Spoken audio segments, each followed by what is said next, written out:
Good morning, Alan. Hello, everyone else. Welcome to TARDIS Spider. Today, Delgado and Ainley, head to head. In my first year, I ranked Roger Delgado and Anthony Ainley. So let's compare those rankings. And if you enjoy this video, please like and subscribe. And now, Delgado and Ainley. We are going to look back today. In my first year, I ranked both Roger Delgado and Anthony Ainley's time as a master. Now, I will not be re ranking their eras. Delgado and Ainley are the two masters of note from the classic series. I am fully aware of Peter Pratt, the deadly assassin, and Jeffrey Beavers, the keeper of Traken. They are one story versions only of the character.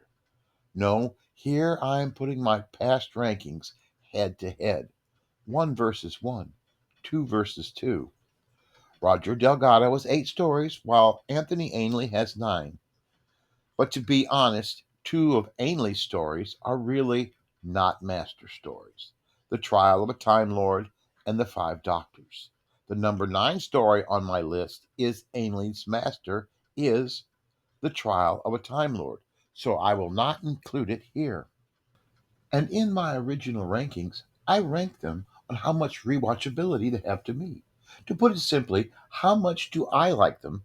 And I do not always agree with the crowd, as my rankings will expose. So, head to head, here goes. At number 8, The Time Monster, 1972. The Planet of Fire, 1984. The Time Monster. Now, I agree with those who find little to like here. It is too long, has 2 very bad TARDIS interiors, and it drags at 6 parts. And the diapered Benton joke is pretty lame. The Planet of Fire. The updated effects make it look too hot for mammalian human life forms. The nightmare that is Chameleon at least ends here. There is bad shape shifting, and basically a story that is written only to write out one companion and add another. But please note, Ingrid Pitt's costume and Nicola Bryant's bikini. Both are quite positive, but they balance each other out. Winner, Planet of Fire. Number 7, The Frontier in Space, 1973. Survival, 1989. Frontier in Space. Some good things here. The Draconians, and, okay, one good thing here. And again, it is too long. Survival. Fandom and I totally disagree on this one. The last story of the classic era is one I just don't like. But I will accept the idea, presented by many, that this is Ainley's best performance in the role. But this is not enough for me to watch it again. The winner, Frontier in Space. At number 6, Colony in Space, 1971. Time Flight, 1982. Colony in Space, another 6 part story with the Master being the bend in the dogleg. The Master is seeking the super weapon, and he even offers the Doctors a chance to join him in his ruling of the universe. Time Flight, a guilty pleasure here. It is disliked by fandom, but it is a favorite to me.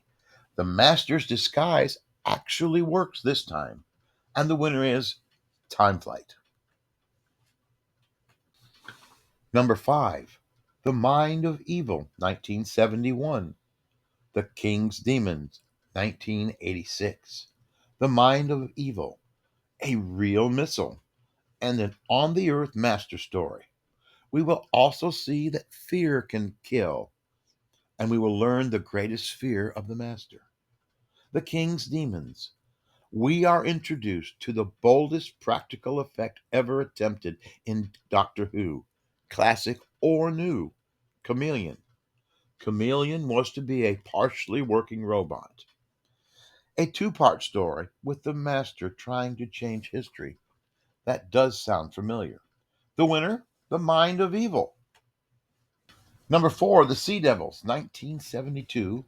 Mark of the Rani, 1985. The Sea Devils are the aquatic cousins of the Silurians. They are used by the Master in his latest attempt to take over the world. In the Mark of the Rani, we will meet another Time Lord, the Rani, a genetic scientist with no problem using lesser, in her mind, species to experiment upon. The winner. Choices are getting tougher, but The Mark of the Rani is my favorite Sixth Doctor story, so Mark of the Rani it is.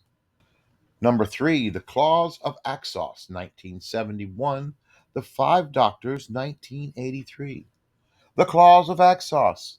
The axons arrive with the promise of axonite, the shape shifting elements. They are using the Master in their plans.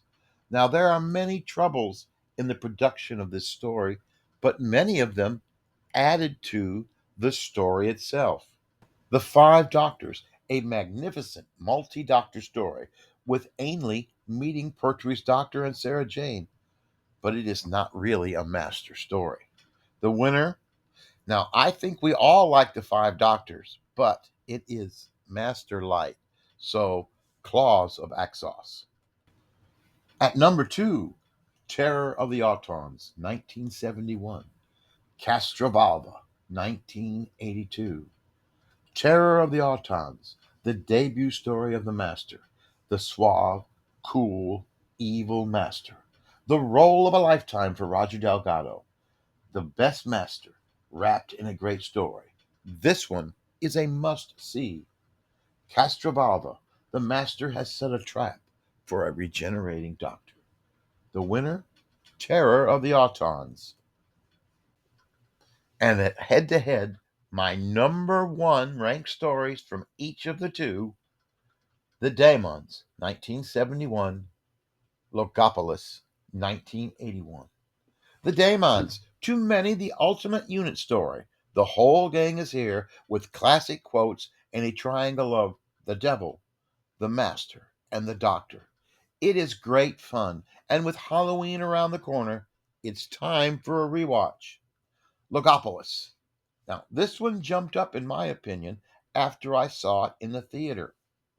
In his first full story, Anthony Ainley's master comes out full evil. I cannot pick a winner here. There is no losing story at the number ones.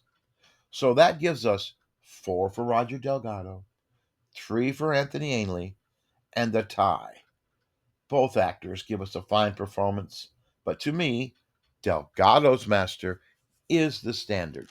So enjoy your journey through time and space, and good night.